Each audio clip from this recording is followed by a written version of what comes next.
Assalamualaikum warahmatullahi wabarakatuh. Waalaikumsalam. Alhamdulillahirrabbilalamin. Amma ba'du. Kami selaku kelompok 10 dan perkenalkan saya Wahyu Bintang Mahendra dengan NIM belakang 013. Saya Nabil Fauzan dengan NIM belakang 141. Saya Fikri Amas dengan NIM belakang 148. Alhamdulillah kita sudah menjumpai orang dari Bursa Efek Indonesia. Mungkin boleh dikenalin diri, Bang? Oke, perkenalkan nama gue boleh ya? Iya. Nama gue Fajar Ananda, ya gue alumni FEB Jakarta dan sekarang lagi kerja ya, bahasanya di divisi pasar modal syariah PT Bursa Efek Indonesia. Oke. Nah, tadi mungkin udah Bang Fajri ini udah memperkenalkan dirinya ya. Pembahasan kita pada saat ini yaitu mengenai BNPL, yaitu Buy Now Pay Later pada keadaan Indonesia sekarang. Dari yang artikel yang sudah kita temui di OJK ini, presentasi setiap tahun itu meningkat itu juga lumayan yang emang signifikan gitu tuh. Enggak yang bertahap gitu dikit-dikit, tapi lumayan besar range-nya untuk orang Indonesia ini menggunakan pay later. Dan permasalahannya pun banyak juga nih, ada yang menggunakan pay later tapi tidak menyanggupi bahwa dia bakalan bisa bayar di kemudian harinya. Kan sebenarnya yang saya tahu ya tuh, dari BNPL ini kegunaannya tuh bagus ya. Misalkan kalau emang kita belum ada sekarang tapi kebutuhannya itu harus sudah terpenuhi sekarang, kita bisa gunain pay later dulu. Betul. Tapi menurut saya sih harus juga bisa tahu nih bakalan mampu bayar atau enggak. Tapi menurut saya keadaan di Indonesia sekarang minimnya literasi terkait keuangan yang membuat BNPL ini salah digunainnya. Tuh, mungkin pembahasannya secara general tuh seperti itu. Mungkin kita langsung next ke pembahasan aja kali ya. Boleh dari teman Fikri, sahabat Fikri. Oke, gue dulu kali ya. Boleh. Yang udah dibilang sama teman saya tadi, mungkin yang ini ada salah satu pertanyaan ya yang masih ngeganjel lah di saya.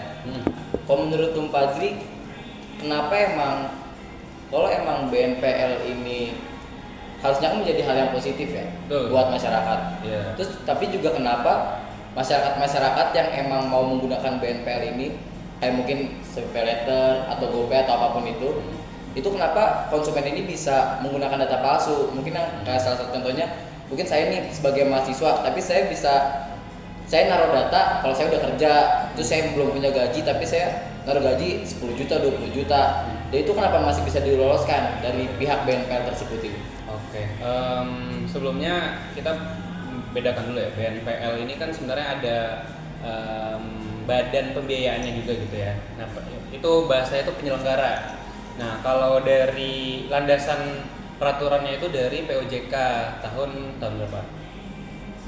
2025. POJK berapa? 2. POJK 32, dikit lagi benar. Iya.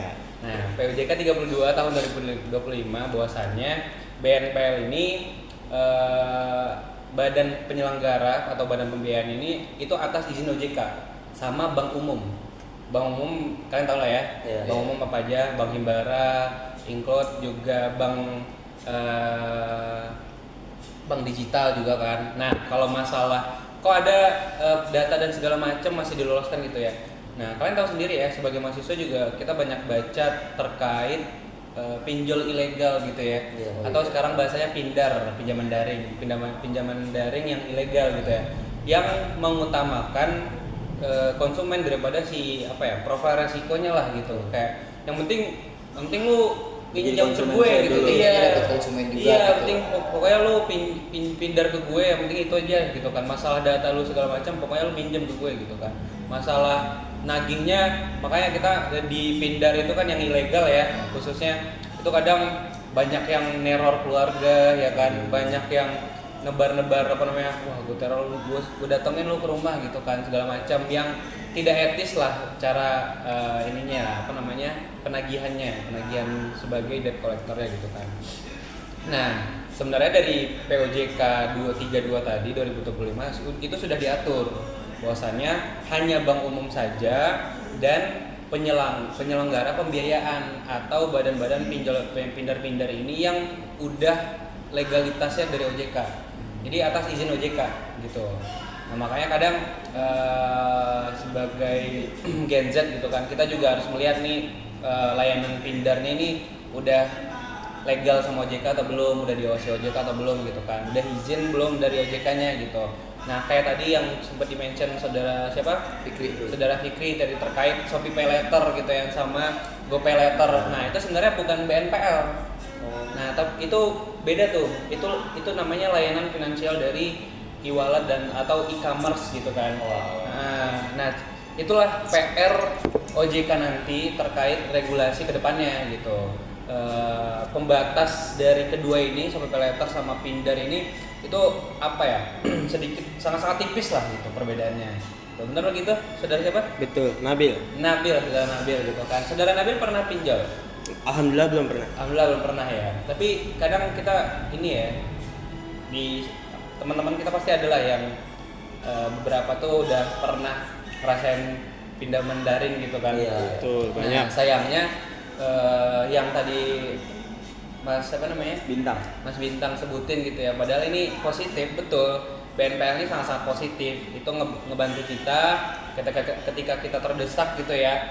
Tanda kutip kita punya kebutuhan, dalam artian kebutuhan ini adalah kebutuhan yang produktif bukan konsumtif gitu kan. Cuman disalahgunakan sama Gen Z gitu ya, anak-anak muda yang melek akan digital ini, kemudahan aksesnya gitu ya. Itu akhirnya kemudahan aksesnya akhirnya jadinya tuh gua pinjam dulu lah gitu kan. Padahal cuman buat apa coba?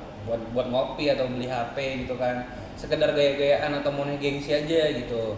Nah, sebenarnya itulah yang menjadi resiko gitu loh dari si BNPL ini gitu. Padahal dari OJK sendiri itu sebenarnya mau membuat hal ini tuh lebih inklusif lagi gitu, lebih inklusif dalam artian pasti ada risikonya juga, dan risikonya itu sudah diatur di POJK 32 tahun 2025-nya terkait kredit scoringnya, terkait legalitasnya, terkait transparansinya, perlindungan data pribadi. Bahkan OJK tuh aktif dari tahun 2024 kemarin tuh menurunkan bunga per hari. Tahu nggak dulu bunga per hari Pindar itu berapa?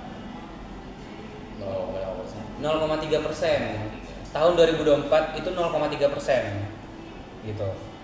Per hari ya. Berarti lu kalikan aja setahun tuh berapa? 365 hari gitu. Nah, tahun 2025 diiniin lagi sama OJK, itu namanya SEOJK.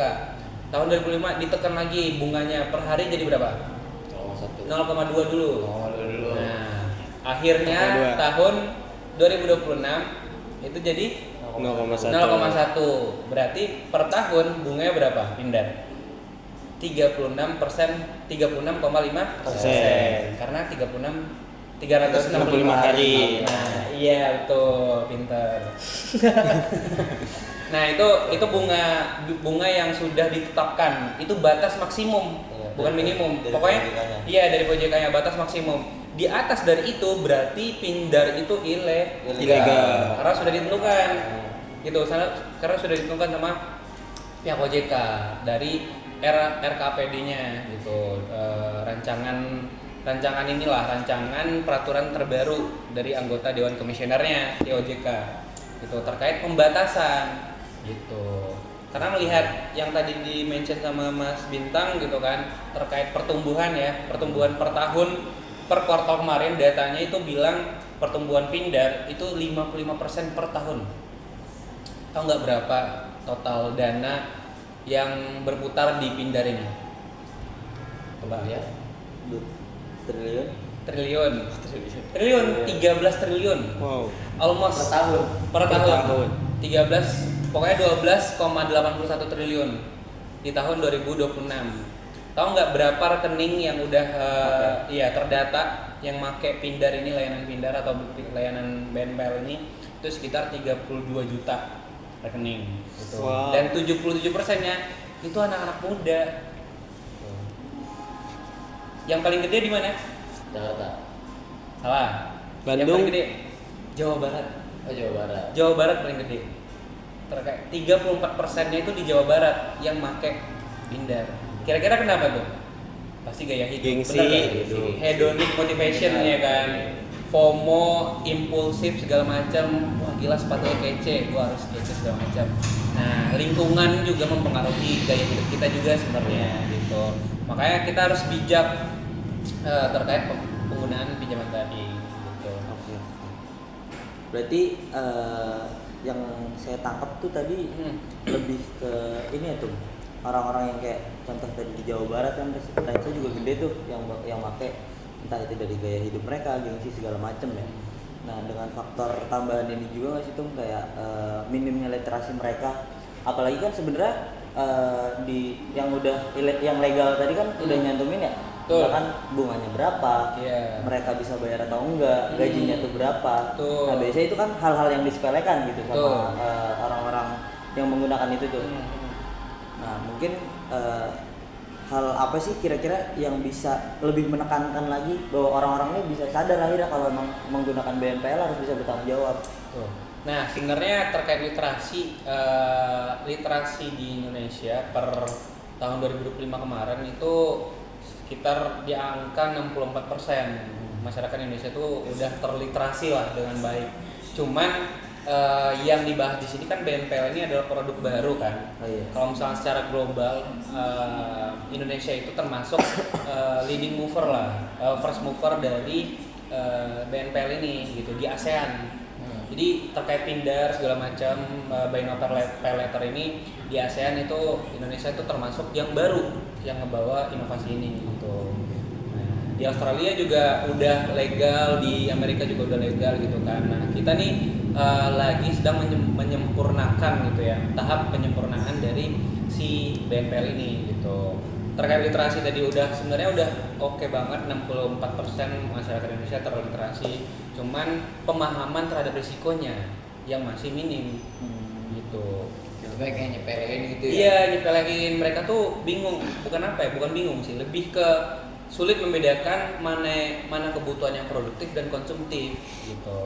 Mungkin Mas siapa namanya tadi? Nabil. Mas Nabil tadi ya. Ya, pasti punya ya kebutuhan yang konsumtif sama produktif gitu. Iya, punya. HP produktif atau konsumtif?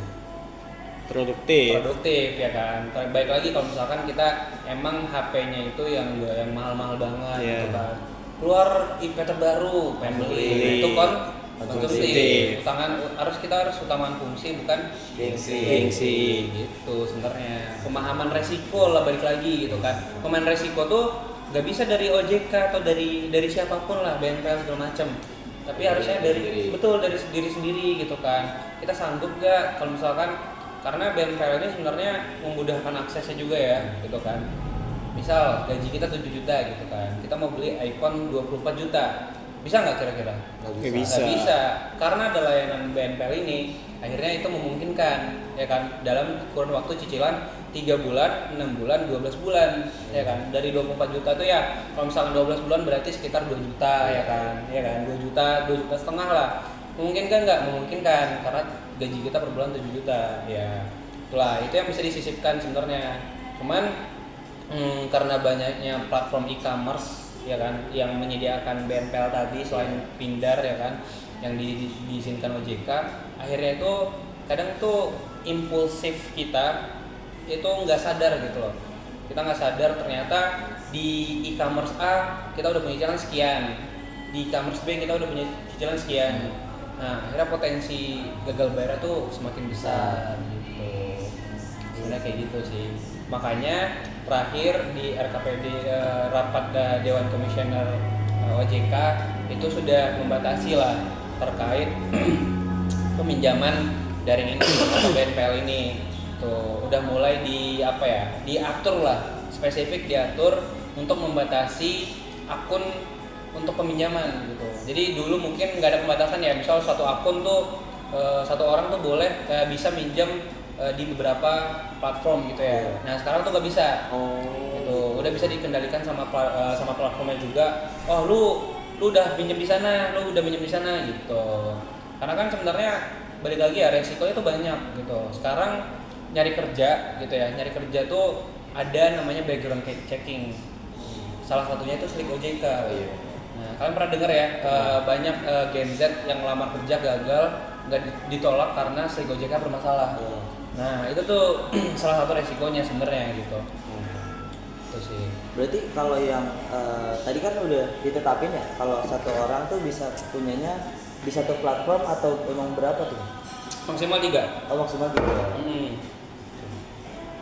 Maksimal 3 platform untuk peminjaman gitu. Untuk nominalnya itu disesuaikan dengan dari data atau penghasilan per bulan si calon konsumennya. Berarti itu cara si OJK-nya tahu buat orang ini udah ada di 3 platform tersebut tuh gimana? Atau emang datanya langsung masuk ke OJK nih? Datanya pasti.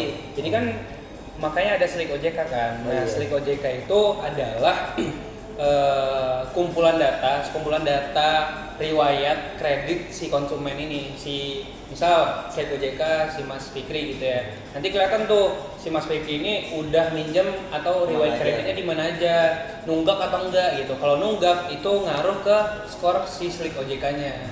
Semakin jelek skornya, berarti artinya kemampuan bayar si Mas Fikri ini rendah gitu loh. Nah itu bermasalah. Jadi kalau misalkan dilihat, Slick OJK jelek nih, dari sisi perusahaan pasti mikir ini orang nggak bisa ngatur keuangannya, ini orang impulsif gitu kan, ini orang banyak utang lah bahasanya gitu ya, pasti resiko ke perusahaan gitu. Ya, Nabil mungkin Kan paylater ini risikonya besar juga itu Mbak. Dari pihak OJK-nya ini yang didahulin tuh memperketat si penyedia paylaternya apa, menambah literasi buat ke masyarakat ya yang ditingkatkan. Nah itu udah dibarengin sebenarnya ya, udah dilakuin sama OJK, kedua-duanya sudah gitu kan. Terkait pengetatan itu per Mei kemarin malah sudah disahkan bahwasannya pembatasan akun tadi ya kan, yang disahkan di RKPD-nya rapat Dewan Komisioner yang mereka lah gitu kan. Terus literasi itu bahkan pimpinan OJK itu turun langsung, entah itu ke sekolah-sekolah, entah itu ibu rumah tangga gitu kan, terkait literasi bahwasannya ada layanan BNPL ini gitu kan. Jadi survei langsung turun ke iya, masyarakat. jadi kayak sistemnya itu kayak edukasi gitu, misal kayak entah itu ke kampus atau SMA gitu kan. Karena kan sebenarnya 77% tadi balik lagi ke masyarakat Gen Z lah, Gen Z, anak-anak muda yang banyak memakai konsumen si BNPL ini sebenarnya gitu. Dan itu dua hal yang tidak bisa ditinggalkan salah satunya gitu, atau dipilih salah satunya, nggak bisa, harus dijalankan kedua-duanya, dan OJK sudah melaksanakan itu kedua-duanya sebenarnya seperti itu. Tapi balik lagi kan sifat impulsif atau orang-orang kebiasaan orang-orang itu kan beda-beda ya. Nah itu yang sulit dikendalikan sebenarnya, sama profil resiko gitu. Lebih ke pengetatan dari platform itu udah sangat-sangat cukup ya, karena kan dari data yang sudah ada dan Slick OJK itu sangat-sangat sudah membantu lah gitu. Kalau misalkan ada kredit macet ke record di Slick OJK, akhirnya si konsumen ini nggak bakal bisa lagi pinjam karena Slick OJK yang bermasalah gitu. Kalau misalkan dia masih bisa pindar, berarti pindarnya ilegal seperti itu. Dan buat pinder yang ilegal tadi tuh dari si OJK-nya ini ada apa ya biasanya? Tindakan? Iya, tindakan buat si yang ilegal tadi tuh. Ada sangat banyak usaha yang dilakukan OJK ya. Yang pertama mereka OJK ini pastinya punya inilah kemampuan untuk memberhentikan si layanan ini, pindar ilegal ini, memberantas pindar ilegal ini. Bahkan ada beberapa masyarakat itu yang sengaja pinjam di pindar ilegal ini tapi digagal bayarkan gitu kan, karena emang ilegal dan bunganya itu tanda kutip tuh Gede. gak masuk akal lah, gede banget gitu kan. Apalagi di GoPay Later, Shopee Pay Later itu mungkin bunganya kecil, cuman sekali denda itu gede banget. Jadi Kalau telat bayar ya. Telat bayar gede banget ininya, dendanya. Nah, itu yang membuat potensi gagal bayar tuh banyak sebenarnya gitu. Berarti kalau tadi tuh Pak Jiri bilangnya kayak BNPL sama Shopee PayLater, GoPayLater itu kan beda ya. Nah kalau di BNPL ini tuh apa aja sih yang dinaungi tuh dari bank umum tadi kan? Yang pertama ya dari ini landasannya POJK 32 tadi ya, 32 2025 itu yang bisa mengakses atau yang bisa memberikan layanan BNPL ini adalah bank umum, which is ada BNI, BRI, segala macam sama bank digital ya. Yang kedua itu penyelenggara atau penyelenggara pembiayaan si BNPL ini. Contoh kayak ada banyak lah ya platformnya, mungkin gue nggak bisa sebutin satu-satu gitu ya. Nah itu ya biasanya teman-teman cek aja sudah punya legalitas dari OJK atau belum, udah berizin OJK atau belum gitu. Kalau misalkan belum ya berarti ilegal. Kalau misalkan sudah berarti disesuaikan lagi apakah sudah sesuai dengan peraturan OJK yang terbaru terkait bunga 0,1% gitu kan, terkait perlindungan data pribadi tadi, terkait apalagi transparansi gitu kan, transparansi cicilan gitu. Jadi jangan sampai tergiur kayak wah di pinjol A BNPL A 100 juta nih limitnya gitu kan tanpa agunan gitu kan. Nah jangan sampai tergiur hal-hal seperti itu karena ya apalagi apa ya dampaknya tuh eksklusivitas ke depannya gitu. Kalian nanti nggak bisa akses pinjaman lagi, bermasalah di slip OJK, nyari kerja susah karena kena di background checking ya kan. Jadi domino efeknya sangat-sangat negatif kalau misalnya kita gagal bayar sampai kita gagal bayar gitu. Makanya kita harus bisa ngatur keuangan lah dan bisa memposisikan atau memporsikan mana kebutuhan produktif dan mana kebutuhan yang konsumtif. As long as kita mampu untuk membayar ya udah nggak apa-apa gitu, karena memang tujuan dari BNPL ini adalah kemudahan akses finansial. Nggak ada hal yang negatif. Selama ini juga OJK berusaha untuk mengatur semua ini gitu kan, entah itu dari legalitas, entah itu dari besarnya pokok bunga gitu kan, udah diatur semuanya demi kemudahan dan inklusivitas si finansial ini. Terus yang misalkan tadi yang Shopee PayLater ya tuh, yang misalkan kalau emang udah tenggat waktunya mereka bayar, ya itu bunganya tetap sama apa yang udah dijelasin. Nah terus kalau misalkan gagal bayar, itu bunganya bisa gede kan? Denda dia. Iya, dendanya gede. Nah Dendanya itu gede. biasanya udah sesuai regulasi atau emang bukan naungan dari POJK? Nah terkait denda itu sebenarnya balik lagi ke kebijakan setiap platform gitu. Berarti beda-beda. Iya, so far sih terkait denda belum ada ya gitu. Yang ada sebenarnya terkait bunga dan transparansi pembiayaan gitu. Nah mungkin itu bisa dimasukkan di poin ketiga terkait transparansi sumber dana, besaran cicilan sama jumlah cicilan. Itu yang harus dikasih tahu ke konsumen, calon konsumennya gitu kan. Dan pasti konsumen sudah diberikan terkait bahwasanya cicilannya segini gitu. Kalau misalkan 12 bulan berapa, kalau misalkan nanti denda ada berapa, itu pasti sudah ada di awal gitu. Dan karena kadang mahasiswa atau anak-anak muda ini mengabaikan hal itu gitu kan. Menyepelekan lah bahasanya. Kayak udahlah bodo amat, pokoknya gue nih IP harus gue beli gitu kan. Misal gitu ya. Mau bisa bayar atau enggak mantaran aja gitu kan. Jangka panjangnya kadang nggak mikir gitu. Sabar, ini sebenarnya di VN nggak apa lu? Iya. Nyala emang.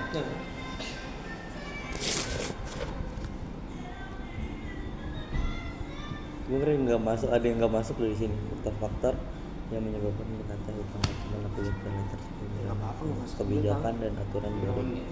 Udah 20 lebih ya? Udah lebih banyak. Penguatan regulasi. Regulasi tadi udah kebahas ya? Udah. Dampak penerapan regulasi terhadap perlindungan konsumen serta Udah tadi. udah kali ya? Udah penutupan. Dan Iya. Ya udah. Belum tuh, udah. Terserah. Ya, kita yang mau wawancara. Udah aja. Terima kasih. Tapi kalian pernah mikir nggak kenapa anak muda tuh banyak yang kejebak pinjol atau nggak dari apa namanya gagal bayar? Sebenarnya sih pernah ya, karena temen tuh juga pernah ada yang kayak gitu. Banyak ya, malah. karena Banyak awalnya juga yang tadi tuh gara-gara gengsi. Sebenarnya kan dari teman-temannya pun udah sering ngingetin ya, mending lu kayak minjem ke teman dulu aja daripada harus kayak gitu. Nah tapi tuh kadang dia yang bilang nggak enakan segala macam. Tapi dia tuh ternyata nggak mampu bayar juga di kemudian harinya. Iya. Gitu juga kayak misalnya yang kayak ya udah ngerasain punya duit cepet gitu loh. Bayarnya cuman kayak lu cuman butuh KTP, verifikasi muka, lu cuma foto KTP, Cair 10 juta. duit dapet. Jadi terus ya kayak tadi yang emang udah peraturan-peraturan di tertera tuh ya udah langsung di scroll ke bawah kan, biasa kan nanti tuh langsung ke bawah. Iya, ketemu langsung iya, gitu kan. Setuju udah, ya. setuju atau kan tanda tangan digital tuh. Iya. Udah gitu, udah. Iya. Tunggu 5 menit, 10 menit, duit masuk. Jadi ya mungkin tergiur di situnya. Bener sih. Sama mungkin kayak apa namanya, kan kita dunia serba cepat ya, digitalisasi. Ada yang namanya standar TikTok ya kan. Iya. Ngasih makan Instagram Betul. gitu kan, ngasih makan story segala macam. Kita mau makan yang fancy gitu ya. Di Monster Spoon gitu kan, sekali makan 700-800 ribu. Iya, makan cantik gitu Naik kan Borhood. bahasanya gitu. Naik Borhood. Naik apa? Naik Borhood. Oh, naik Oh, bot. naik angkot segala macam gitu kan. Atau mungkin kebiasaan yang lebih negatif lagi kayak judul gitu ya. Party. Iya, gali lubang tutup lubang gitu Oh, iya kan. sih. Nah, Jadi juga sering digunain sih. iya itu sebenarnya yang resiko yang awalnya itu tidak ada, tapi kebiasaan buruk kita yang membuat resiko itu lebih besar gitu. Gaya hidup sebenarnya, hedonic motivationnya gitu kan. Makanya ini tanpa mendiskriminasi kebudayaan atau suatu daerah ya, tapi kita melihat data aja ya. 34% di mana? Di Jawa Barat tadi kan. Iya. Ya kalian bisa ngeliat lah ya kehidupan teman-teman Jawa Barat seperti apa gitu kan. Coffee shop di mana-mana gitu. Berlomba-lomba untuk gengsi, kita harus hidup glamor, pamer segala Outfit. macam outfit gitu kan. Lu nggak culture lu kalau nggak gitu deh pokoknya. Lo nggak ditemenin kalau nggak punya duit. Iya, nggak ditemenin lu nggak punya duit gitu kan. Masa bawa tumbler sama bawa bekal dibilang norak, dibilang kampung. Iya, Padahal bawa tumbler ke coffee shop. Iya. Lagi makan biar putih sendiri gitu lah. Wah, itu emang aneh sih kadang. jadi asing gitu kan. Padahal mah itu bare minimum kita untuk hidup ya, selayak biasa aja, iya. Iya gitu. Tapi ya itu terkejar atau kemakan gengsi lah ya bahasanya. Itu yang membuat anak-anak muda tuh banyak kejebak pindah atau dia tuh lebih manfaatin bengkel ini untuk hal yang konsumtif gitu, bukan yang produktif gitu. Padahal sangat-sangat banyak hal yang positif itu sih. Sama mau nanya ini sih tuh, sempat ngobrol juga sama orang kalau di kayak Eropa, Amerika itu kan udah ada bengkel juga ya di sana. Dan setahu saya tuh kemarin pas ngobrol katanya orang-orang di sana buat bayar makan pun menggunakan itu setiap harinya. Kan kalau kita kayak emang kebutuhan lah, kalau dia emang kayak benar-benar setiap hari pakainya itu. Perbandingannya kayak emang yang di Indonesia ini yang kebanyakan nggak bisa bayar atau mereka yang tiap hari gunain itu bisa bayar. Mungkin lebih ke ini sih sebenarnya pengenalan profil risiko dari diri masing-masing gitu. Mereka kenapa pakai itu mungkin ada beberapa kebiasaan orang Barat itu menggunakan kartu kredit gitu kan. Kan banyak ya. Banyak fasilitas yang diberikan atau banyak keuntungan yang diberikan sama si kartu kredit ini.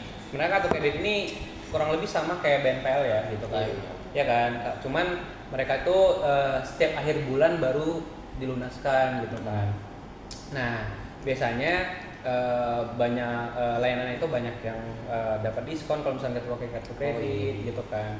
Terus uang sebenarnya kita menggunakan bukan duit kita yang kita pakai gitu kan, tapi nanti kita bayarnya di akhir gitu dengan segudang keuntungan yang diberikan di awal tadi gitu.